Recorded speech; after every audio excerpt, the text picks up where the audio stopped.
कथा न सुनने कर शरीर तो त्याग दिया, लेकिन ये भारत देश की प्रथा है कि जाते जाते उन्होंने भोले बाबा का चरणों में अनुराग ही मांगा। आपने मुझे क्यों त्यागा? भोले बाबा ने कहा तुमने मेरे भगवान का अनादर किया, भगवान को भगवान नहीं माना। मैंने तुमने समझाया कि भगवान श्री राम की परीक्षा मत लो, मेरे समझाने पर तुम नहीं समझी। मैंने कहा था जिस समय वन प्रांत एकांत में भगवान श्री राम विचरण कर रहे, लक्ष्मण जी समझा रहे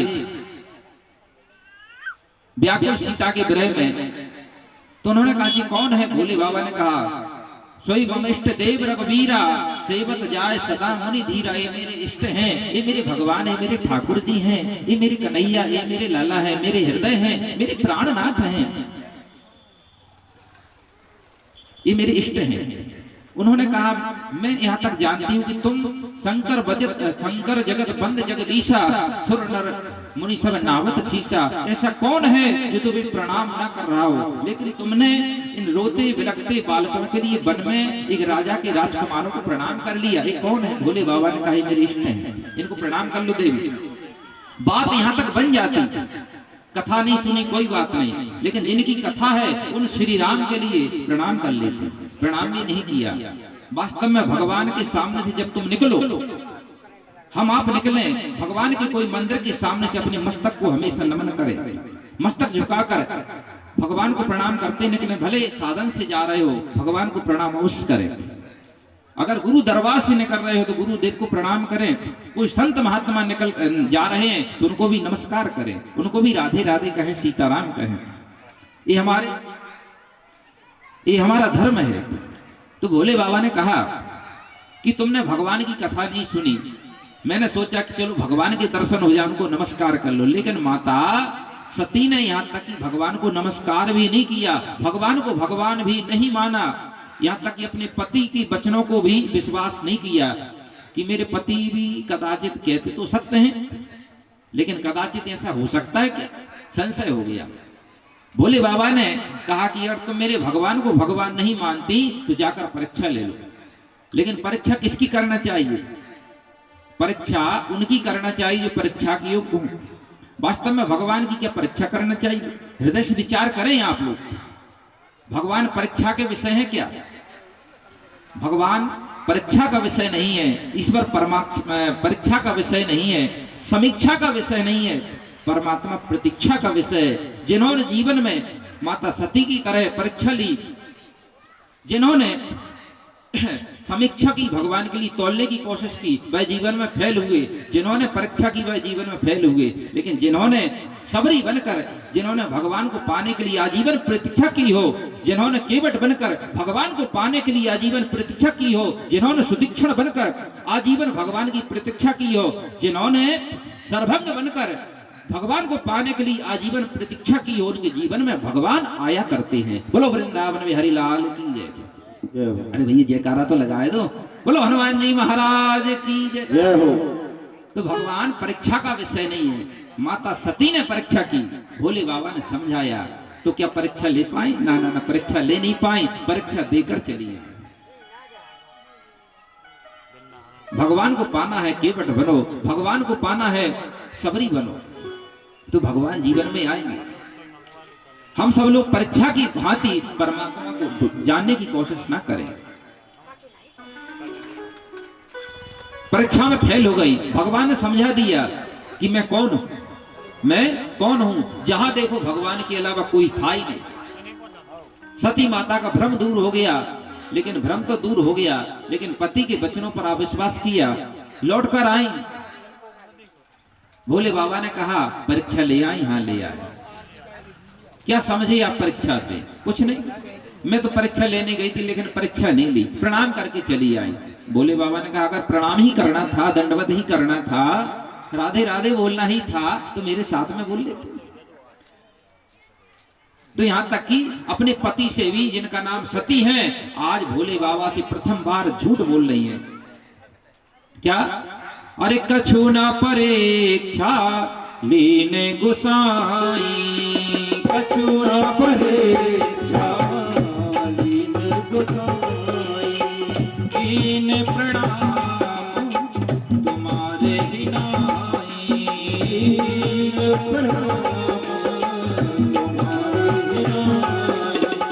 तब शंकर देखे उधर ध्याना, तब शंकर उधर ध्याना, सती सुखी चरित सब जाना, सती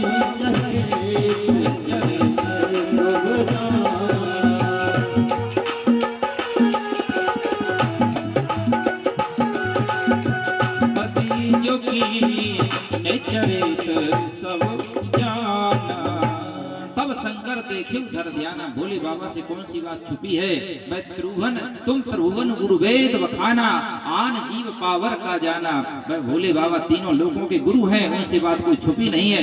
जो भूतकाल में गुजरी है, जो वर्तमान में हो रही है, जो भविष्य में होने वाली घटना है, सभी तीनों कालों के ज्ञाता भोले बाबा शंकर भगवान।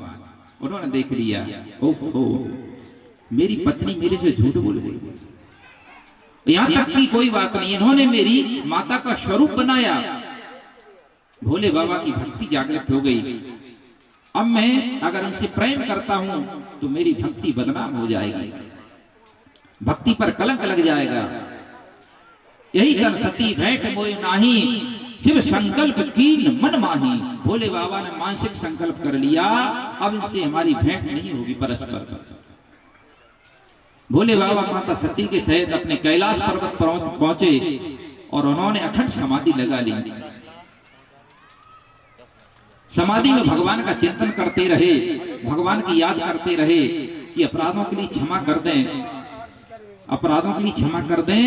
लेकिन माता सती ने कहा, बहुत समय गुजर गया, 87,000 वर्ष गुजर गए। समाधि से भोले बाबा जागे, मुख से राम निकला, सीता राम निकला। सती माता ने दंडवत किया तो भोले बाबा ने अपने बगल से नहीं आसन दिया, सामने बैठाया। क्योंकि पत्नी का जो आसन होता है वाम पक्ष में होता है, बाएं पक्ष में बैठा कर सम्मान किया जाता है। लेकिन भोले बाबा ने कहा नहीं, सामने बैठो देवी, अब तुम मेरे आसन के योग्य नहीं रही, तुम मेरी माता बन गई, माता का स्वरूप धारण कर लिया है। तब उन्होंने कहा, मुझे भगवान शंकर ने त्याग दिया है, जब त्याग दिया है तो मैं घर में जाऊंगी, अपने मायके में जाऊंगी। मायके में गई तो दक्ष ने सम्मान नहीं किया, दक्ष ने सम्मान नहीं किया। यज्ञ में जाकर देखी तो भोले बाबा का पीठ भी नहीं बना था। तब उन्होंने सोच लिया कि माताओं का जीवन बड़ा दुर्लभ है, बड़ा निर्मल होता है, बड़ा शांत स्वभाव होता है। या तो अपना जीवन पति के घर में गुजारती हैं और बचपन होता, जन्म होता है अपने माता पिता के घर में, बाल अवस्था अपने माता पिता की सेवा करती हुई गुजारती हैं। विवाह होने के बाद में वही माता अपने पति के घर में जाती हैं। अगर पति परित्याग कर दे तो वह अपने मायके में चली जाती हैं। लेकिन जिनका मायका भी जिनका सम्मान नहीं करता और इनका ससुराल भी जिनका सम्मान नहीं करता, तो माताओं का जीवन बड़ा दुर्लभ हो जाता है। उनके जीवन में विचार आया, मैं कहाँ जाऊं, अब तो इससे जीवन का ही अंत कर देना चाहिए। भोले बाबा ने भले इस जीवन में मुझे त्याग दिया, लेकिन उन्होंने कहा कि अगर मेरा दूसरा जन्म हो तो मैं भोले बाबा को ही वर्ण करूं। मैंने इस शरीर से अपराध किया है, माता सीता का स्वरूप धारण कर लिया।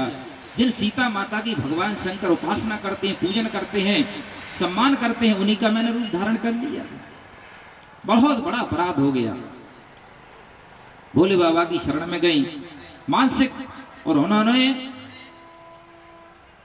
योग के माध्यम से अपने शरीर का परित्याग किया महाराज दक्ष के यज्ञ में जाकर। लेकिन अंत समय पर उन्होंने क्या मांगा, मरते मरते उन्होंने कहा, सती मरत हरि सन वर मांगा, जन्म जन्म शिव पद अनुरागा, तही कारण हिमगिरि ग्रह जाई, जन्मी पार्वती तनु पाई। मरते मरते कहा माता ने, अगर मेरा भारत देश में दूसरा जन्म हो तो मेरा जन्म भोले बाबा के चरणों में सेवा हो, वही मेरे पति बने। ये भारत देश का विधान है, धर्म है कि जिस समय माता बहनों का, जिस समय पति पत्नी का विवाह होता है तो 7 जन्म का संकल्प किया जाता है। हमारा भारत देश धन्य है। कि भले इस जीवन में तुमने त्याग दिया, लेकिन दूसरा जीवन में मैं धारण करूंगी तुम्हारे लगे, तुम्हारे लिए। तो यही कारण से भोले बाबा का विवाह माता पार्वती से दूसरे जन्म में होगा। बोलो वृंदावन बिहारी लाल की जय। ये भारत देश का नियम है। सती मरत हरिसन बर मांगा, जन्म जन्म शिव पद अनुरागा। भगवान के चरणों में प्रेम होती। यहाँ पर भरद्वाज जी ने पूछा था, माता पार्वती का भोले बाबा का विवाह हुआ। भरद्वाज जी ने एक बात कही, फिर वो एक बात बताओ, मैंने तुमसे पूछी थी राम कथा, मैंने आपसे पूछी थी राम कथा, लेकिन आपने कह दी शिव कथा। बोलो वृंदावन बिहारी लाल की जय। तो शिव कथा पहले क्यों? भागवत में राम कथा पहले क्यों? भागवत भी होगी तो भागवत में पहले राम कथा क्यों रखी गई? क्योंकि जो भगवान श्री कृष्ण की कथा सुनना चाहते हैं उनके लिए जीवन में श्री राम की कथा धारण करना पड़ेगा। अगर राम जी जैसा आदर्श नहीं है, राम जी जैसी मर्यादा नहीं है, तो भगवान श्री कृष्ण की कदाचित कोई स्थान पर तुम लीला को ग्रहण ना कर पाओ। जीवन में राम कथा को धारण करो और कृष्ण कथा को सुनो। अगर पहले कृष्ण कथा हो जाए और बाद में राम कथा हो तो सब सीताराम। बोलो वृंदावन बिहारी लाल की जय। श्रीमद् भागवत में नवम स्कंद में राम कथा का 10वें और 11वें अध्याय में वाचन किया गया।